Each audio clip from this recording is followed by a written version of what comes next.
نسیمی آپ سب کو سلام۔ آج ہم پڑھیں گے افسیوں اس کا 6 باب اور اس کی پہلی 9 آیت ہے۔ اس میں آج ہم پڑھیں گے اولاد اور والدین کے درمیان اور غلام اور مالک کے درمیان کہ اولاد کو کس طرح رہنا چاہیے اور والدین کو کیسے رہنا چاہیے اور ایک غلام کو مالک کے ساتھ کیسے رہنا چاہیے۔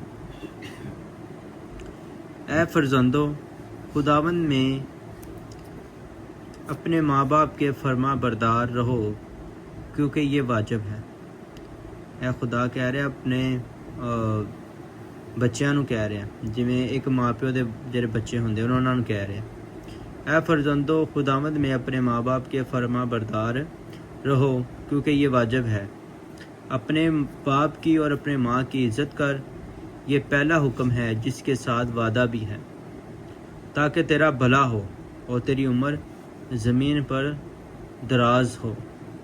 اور اگے والدین خدا حکم کر رہے ہیں، اے اولاد والو تم اپنے فرزندوں کو غصہ نہ دلاؤ۔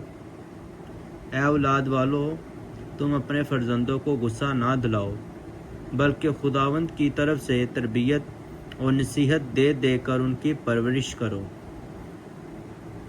پھر اس کے بعد غلام نو اپنے مالک دے نال کس طرح رہنا چاہیے۔ دوست بارک کلام، اے نوکرو جو جسم کے روح سے تمہارے مالک ہیں، اے نوکرو جو جسم کے روح سے تمہارے مالک ہیں، اپنے صاف دلی سے ڈرتے اور کانپتے ہوئے ان کے ایسے فرما بردار رہو جیسے مسیح کے، اور آدمیوں کو خوش کرنے والوں کی طرح دکھاوے کے لیے خدمت نہ کرو، بلکہ مسیح کے بندوں کی طرح دل سے خدا کی مرضی پوری کرو، اور اس کی خدمت کو آدمی کی نہیں بلکہ خدا کی جان کر جی سے کرو، کیونکہ تم جانتے ہو کہ جو کوئی جیسا اچھا کام کرے گا، خواہ غلام ہو خواہ آزاد ہو، خداوند ویسا ہی پائے گا۔